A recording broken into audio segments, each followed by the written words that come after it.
নিরামিষের দিনে বেগুনের এই রেসিপিটা থাকলে ভাত, রুটি, পরোটার সঙ্গে আর কিছুই প্রয়োজন হবে না।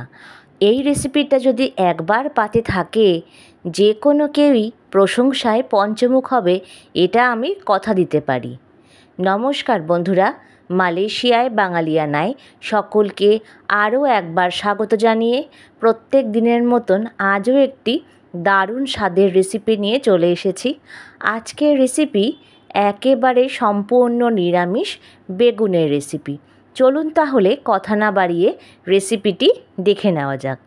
এখানে আমি 3টে বড় সাইজের বেগুন নিয়েছি। এবার সবকটা বেগুনকে 4 খণ্ড করে টুকরো করে নিয়েছি। সরু বেগুন হলে 2 খণ্ড করে নেবেন, আর আমি যেরকম ধরনের বেগুন নিয়েছি সেগুলোকে আমি 4 টুকরো করে নিয়েছি।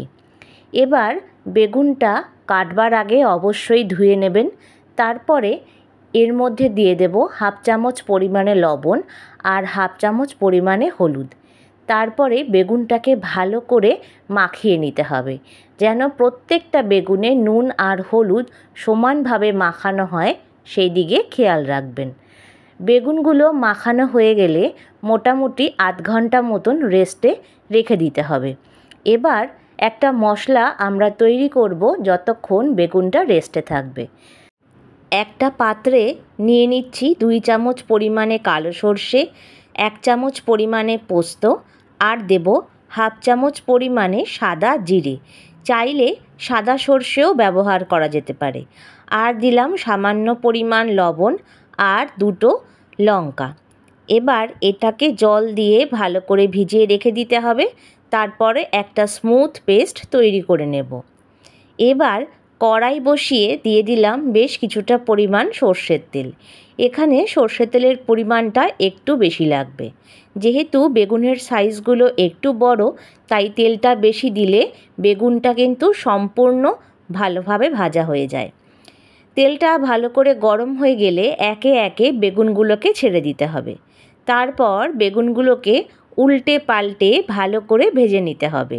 বেগুনটা যেন সুন্দরভাবে ভাজা হয় সেই দিকে অবশ্যই খেয়াল করবেন। আর বেগুন ভাজার সময় গ্যাসের ফ্লেমটা অবশ্যই মিডিয়ামে রেখে ভেজে নেবেন। আজকে যারা আমার চ্যানেলে প্রথম ভিজিট করছেন তাদেরকে অসংখ্য ধন্যবাদ এবং চ্যানেলটি সাবস্ক্রাইব করে আমার পাশে থাকার অনুরোধ রইল। আর যারা ভিডিওটি ফেসবুক থেকে দেখছেন তারা আমার পেজটাকে ফলো করে দেবেন। প্রথম ব্যাচের বেগুনগুলো আমার ভাজা হয়ে গেছে, তাই একে একে তুলে নিচ্ছি। এবার এই ব্যাচের বেগুন ভাজা হয়ে গেলে সেকেন্ড ব্যাচের বেগুনটাও আমরা একে একে দিয়ে দেব। এটাকেও ভালো করে রং ধরিয়ে ভেজে নিতে হবে। আমার চ্যানেলের পুরনো বন্ধুদের অনেক অনেক ভালোবাসা আমাকে এতটা সাপোর্ট করার জন্য। আমার ভিডিওগুলি যদি ভালো লেগে থাকে হাইপ করে লাইক, কমেন্ট, শেয়ার করে আমার পাশে থাকবেন। সেকেন্ড ব্যাচের বেগুনটাও ভাজা হয়ে গেছে, তাই এবার সব কটা বেগুনকে আমি তুলে নিলাম।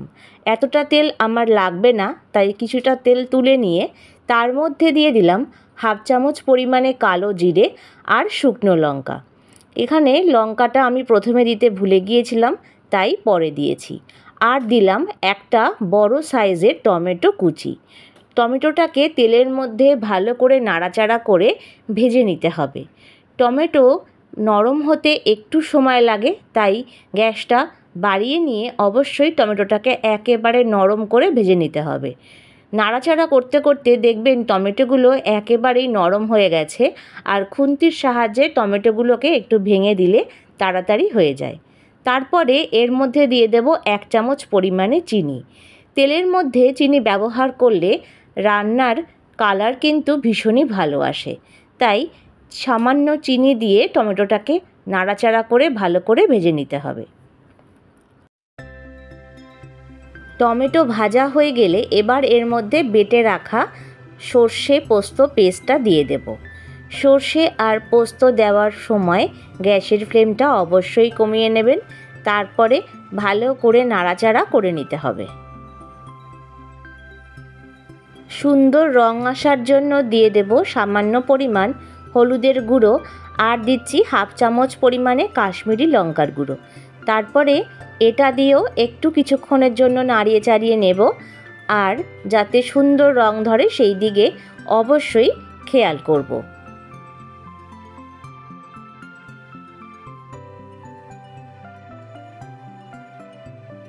2 থেকে 3 মিনিট নাড়াচাড়া করতে করতে দেখবেন তেলটা বেশ উপর দিয়ে সুন্দরভাবে ছেড়ে এসেছে। দেখুন কত সুন্দরভাবে তেলটা উপর দিয়ে ছেড়ে এসেছে, তার মানে আমাদের মশলা কষানো একেবারে হয়ে গেছে। তাই আরও একবার নাড়িয়ে চাড়িয়ে দিচ্ছি যেন তলায় না ধরে যায়।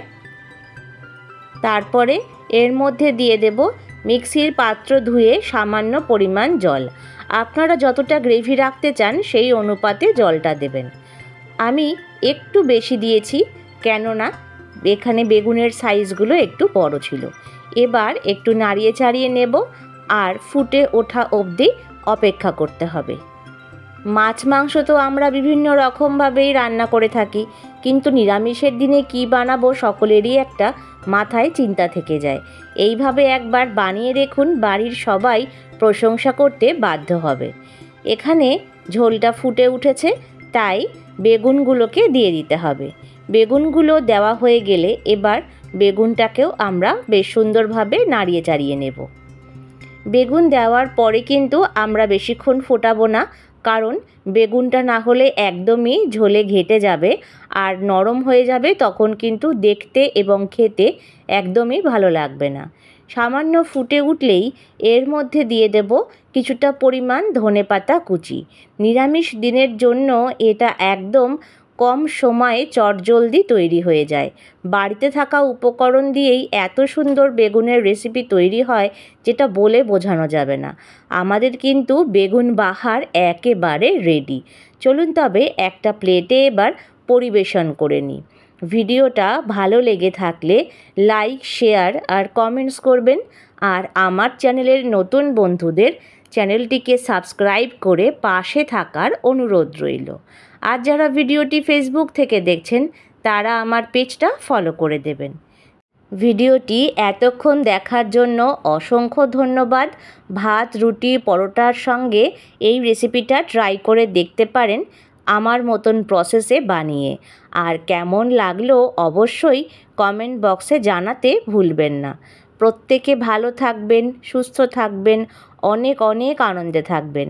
আমি পিয়ালি আসছি পরের নতুন আরও একটা ভিডিও নিয়ে।